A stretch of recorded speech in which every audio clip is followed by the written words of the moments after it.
okay, reading strategies. So there are many rules and strategies that you can use for the reading passages that will both increase your accuracy and your pacing. Now, this is a test that was designed to be done in 70 minutes, for which you only have 35. So you're going to have to make very quick split-second decisions. And there are multiple ways of orienting yourself to this. But fortunately, again, we have some rules. The rules are organized around answer patterns and also around methods of looking for keywords while you're reading, and also looking for keywords when you're answering questions. Now, the traps, again, we've got to remember that these tests are organized around coaxing you into the wrong answer, psyching you out, making you think you either are certain you're right and you're actually you're complacent, or thinking that you have no idea what you're doing and actually it's actually much simpler. So here's an example. So we have a couple of traps we want to talk about. So one is the associational trap in reading. The other is the rule of inclusivity, which is a logical principle that works in general, will work for these reading passages more generally. So take a look at question number 6 on the reading passage. Now we're going to pretend like we've done all of the reading. And what we have is we have a vocabulary and context question. So we have, they ask us for the meaning of a word in the context of the sentence. So what we want to be looking for here is the word in the context, not the context around the word, which is one mistake people often make. So what the question asks is, as it is used in line 16, the word nursing most nearly means what? Well, okay, so we have the word nursing. We're looking for a synonym of the word nursing. So let's go back to our line number 16 and we just read it really quickly, and it says, you can be sure that men were nursing a notion bound to make them $1 million. $1 million in those days was $1 million. So they were nursing a notion. Well, let's look at the answers. So we have 4 words that are going to be possible synonyms for the word nursing. We have rearing, we have educating, we have healing, and we have fostering. So what would you guess, just without thinking, the right answer might be? Healing? Yes, so that is the trap, right? So you guess the answer is healing. That is also the associational trap, which means it's actually probably the most likely answer to be wrong. Now, the reason healing is likely to be wrong, and I think the reason, why did you choose healing? Because it's like the closest synonym to nursing, and that's how I hear nursing it in the context. Yeah. So you're thinking, when you think of the word nursing, you're thinking of nurses whose job it is to, who have the job to heal people, right? And so you're making a link between nurses and their function, or what their job is in their professional life.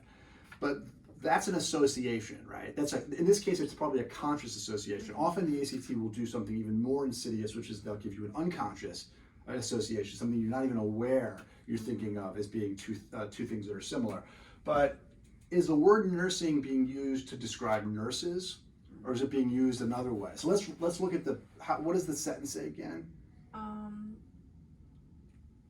16. In the hard time, or you can be sure men were nursing a notion bound to make them $1 million. Nursing a notion. So we're not actually talking about actual nurses. We're talking about something else. So they're not really healing a notion, right? The other one, rearing, is the other possible trap.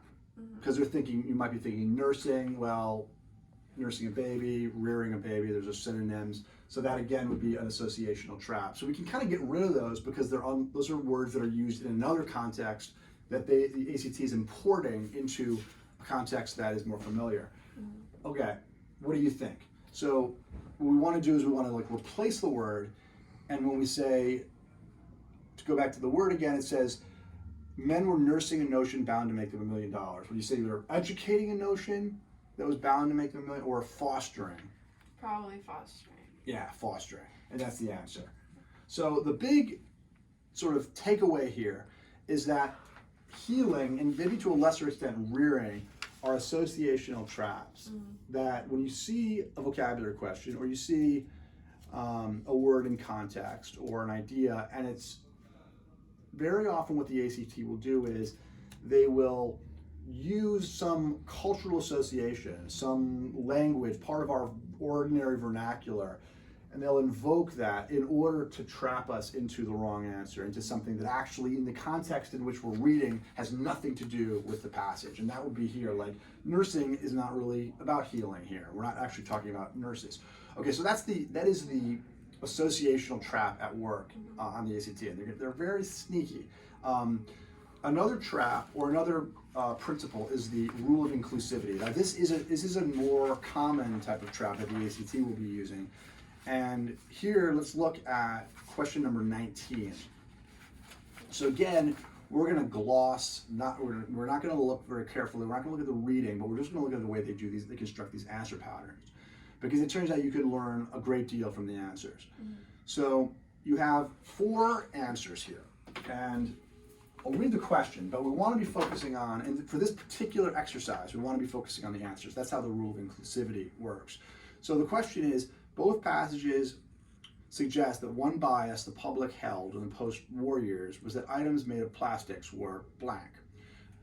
Okay, so items made of plastics were A, unattractive in design. Okay, B, what does B say? Unnervingly artificial. Okay. What does C say? Expensive novelties. Expensive novelties. And D, inferior substitutes. Inferior. Okay. Now, what do you notice when you look at those answers? What do you notice first? A lot of them are like similar. Yeah, exactly. They're similar. So how are they similar? So like unattractive in design and unnervingly artificial. Those can be pretty similar because they like mean sort of the same thing. Right, they mean something similar, and in particular, they're similar in one way, in which in this case, these are all negative, right?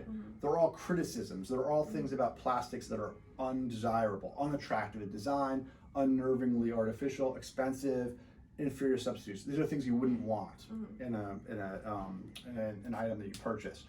So, what would you guess to be the most likely answer here? Just basic prima facie.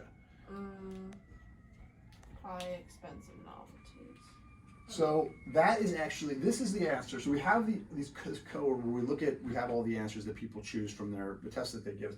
And the most common answer by far, the most common incorrect answer by far is C. So 65 or 70% of students will choose that as their incorrect answer. The reason invokes the rule of inclusivity, that most people will choose the most specific answer on a reading passage as the most likely to be correct answer. There's just a sense that they wouldn't even mention it, something very specific, unless it was true. Now, one of the things you got to remember about reading is that all of the answers are in the passage, so none of these are really going to be coming out of left field. All of these specific ideas are going to be somewhere. But as it turns out, the rule is that the more general answer in general is more likely to be right. And in this case, it is always going to be right. So this is the rule of inclusivity. The rule of inclusivity is that if you have 3 answers that all presuppose a 4th answer, the 4th answer has to be right. So for example, if you have 2 answers and one of them is many people like ice cream and the other is most people like ice cream, the answer will have to be many people, because if most people like ice cream, it is also true that many people do. Whereas if many people do, it is not necessarily true that most people do. So you would choose the more general answer, the answer that includes the other. So many includes most, so many will be right. If you think about it, right, if it is true that the plastics are expensive novelties, isn't it also true that they're inferior? Yeah. Right? Yes, they're expensive, they're probably also inferior. If they're unnervingly artificial, isn't it also probably true that they're inferior? Yeah. If they're unattractive in design, isn't it also true that they're inferior? Whereas if they're inferior, is it necessarily true that they're expensive novelties? No. Right. So it's the more general answer. This is actually called the conjunctive fallacy in behavioral economics, and it's an idea in which people are likely to choose a more specific answer in general. But so the more inclusive answer here, inferior substitutes, is the right answer, and it's a logical principle that if you have one answer that includes the other three, it will always be correct on reading pattern, or in general, actually. Okay.